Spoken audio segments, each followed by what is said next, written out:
Hello and welcome back to Character Voice Building with me, Nando Garza. I'm here to help you build and develop better character voices. So today's going to be pretty fun. We're going to go over monster voices. This can be, even though it's not something that really comes up often, it's fun to do. And who knows, maybe there's a animation or a video game that you will take at some point that will use this kind of stuff. So let's give it a try. So when we say monsters, I like to divide it into two different groups.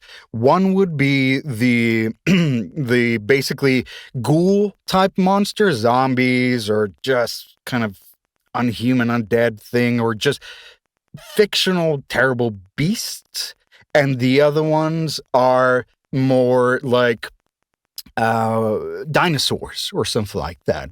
So the reason I like to divide it is because with the dinosaur kind of camp, you are basically there just to make crazy sounds and stuff like that, and usually you would pitch it down on software and stuff like that just to give it a different feel, a different pitch, a different format, that kind of thing. And it's a different thing. Whereas with the creatures and monsters and stuff that are meant to be kind of supernatural or kind of odd and creepy or like a horror genre type thing, the point of that is to make it unhuman.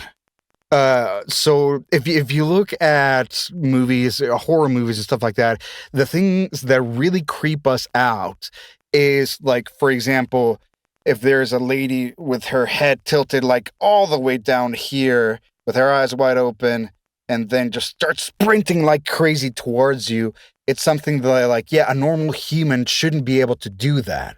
So that's what creeps us out, which is also the reason why the uncanny valley is a thing, because it's not quite human. There's something wrong there. It's not quite there. So something that's kind of unhuman is really what you're after. And with that, you can really go crazy and do some fun stuff. But we'll get to that a little bit. So first, let's start with the creation of the sounds that we will use as a base to do all these voices, all these sounds. Then we'll learn into the modulation of these sounds. So basically, when it comes to monsters and stuff like that, the first thing you want to keep in mind is never yell in the sense of like you're yelling at somebody across the street. That will really damage your vocal folds, and it can actually have lasting permanent damage.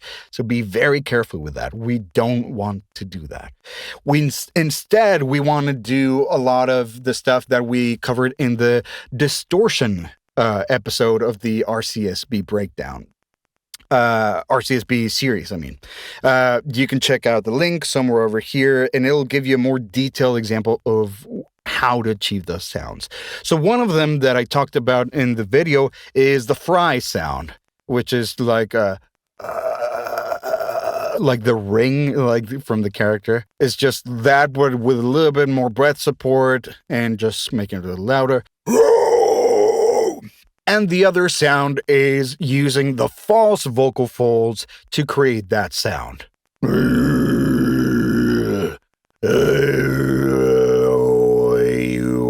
Same thing like that Tibetan monk singing. That kooky monster kind of kooky monster. Another kind of bass sound element sound doesn't necessarily have to do with your vocal folds at all. It could be just from air passing through your tongue or stuff like that. So, for example, when somebody's trying to get a loogie out, or like they're not kind of like, it's real gross, but that's kind of the point, right? You're trying to get those sounds so you can go like,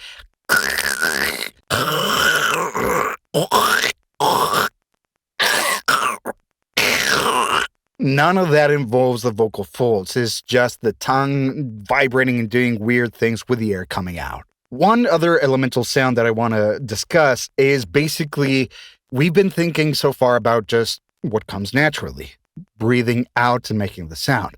But with this kind of stuff, you can breathe in and also create a sound. Again, it gives it that kind of non-human aspect to it. And there are several sounds that can come from this. So exhale and then breathe in, and you can do different things with your throat and with your larynx and with your everything.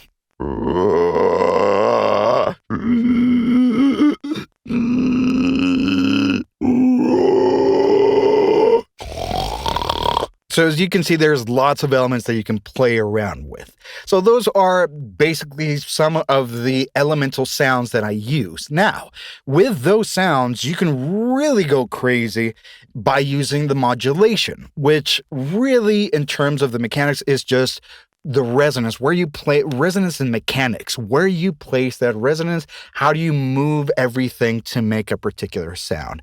And here is where you can really go kind of nuts. So if you take just a regular vocal fry and then you change the shape of the inside of your mouth, raising and lowering your larynx, that'll give you a very different sound.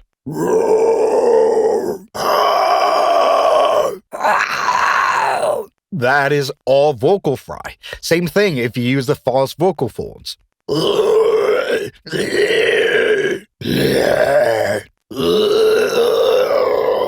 And inhaling.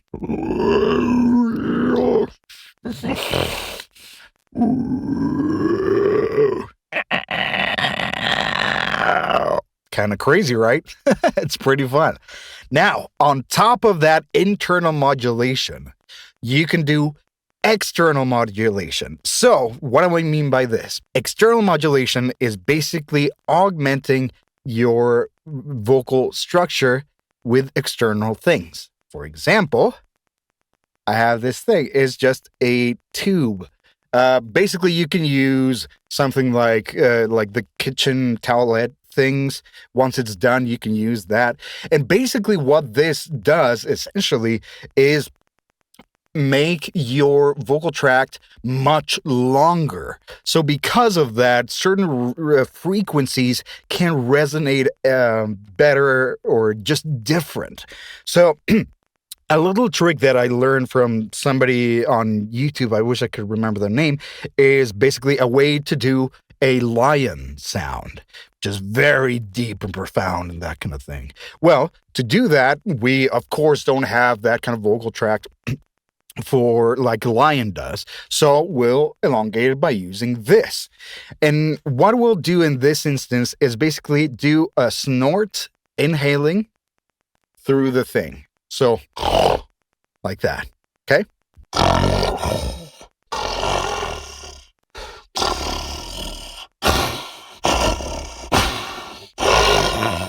You might have to play around with the positioning of the microphone with respect to the end of the tube and just doing some EQ and some pitch shifting and stuff like that on your DAW to make it sound a little more believable, but it kind of gives you that idea. So it modulates on the outside.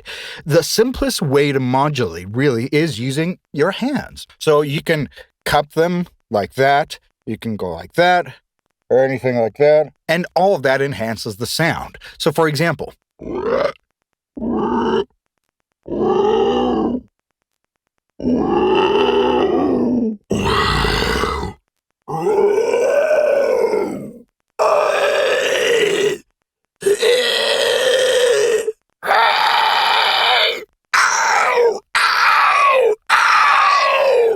lots of fun stuff to play around with. You can also use something hollow, kind of like this. This is a little Zelda pot that my wife made for our daughter's birthday party. So cute. And this is something that I saw somebody from Disney do, I think for Lion King or something like that, where they had a bucket and they just made all sorts of sounds into the bucket and into the microphone. So you can use it that same kind of way.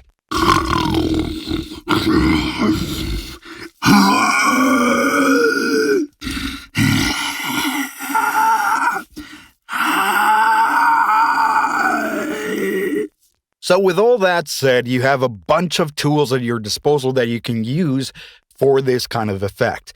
Really, your imagination is the only thing that'll limit it. Maybe you have a banjo and then you decide to kind of do a vocal fry into it and see how it sounds. or into a bass drum, or putting your face underwater and doing the sounds like that, putting a bunch of pop rocks in your mouth and then doing noises so you can get the crackle with it as well. I don't know. I mean, there's lots of options out there. So again, we're trying to do something that, especially with the camp of the zombies and stuff like that, something that is non-human. So you have free range to do whatever you want. And really, you can go really far with it. It's always a good idea to keep a little bit, especially if they're humanoid figures, to keep a little bit of that humanity in there to still make it feel like, oh, damn, these creatures are people. They're not just random creatures. They were people at some point. So it's good to have, if it's something bigger like a dinosaur or something like that, or a mammoth or whatever it might be, then yeah, you can go into your DAW and mess around with the pitch and all that kind of stuff. In this realm, at this point, it's kind of like sound design. So in the sound design world, you have free reign of any plugin, any modulation, anything you can possibly imagine.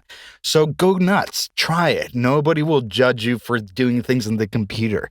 You don't have to do it all just by your voice. That's why there's sound designers, professionals who are actually dedicated to creating those kinds of sounds. So yeah, you're good to go there. This was fun. Thank you guys so much for joining me today. I really appreciate it. If you found this helpful, please like and subscribe. If you can share with your voice acting community, that would really, really help the channel as well. And yeah, I hope you find this useful and fun. Again, be very careful. If your throat or anything starts to hurt, stop. Don't do that. Stop for a little while. Don't do anything with your voice. Reassess. And then try again and with a different approach. All right. So yeah, if you have anything that you would like to ask me or that you would like to share, please leave it in the comments. I would love to see what you guys are up to. So thank you again. Take care, be kind, and I'll see you soon.